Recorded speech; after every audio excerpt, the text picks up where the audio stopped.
Sir, इथेनॉलबद्दल मागणी होत होती आणि केंद्र सरकारने त्याची पूर्तता केली, फेरविचार केला।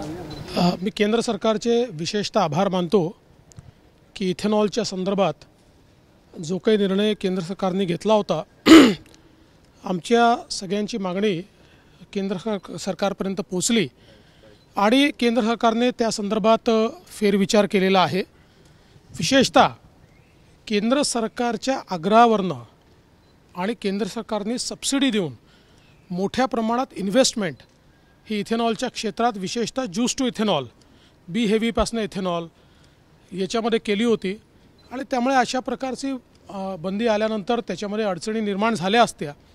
ही गोष्ट खरी आहे की यावर्षी साखरेची एकूण जी उत्पादन आहे ते कमी आहे आणि म्हणून केंद्राने तो निर्णय घेतला होता।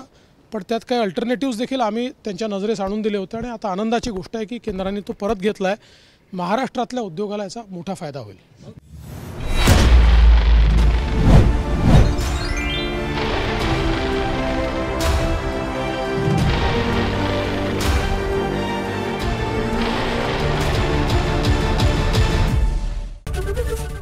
एबीपी माझा, उघडा डोळे बघा नीट।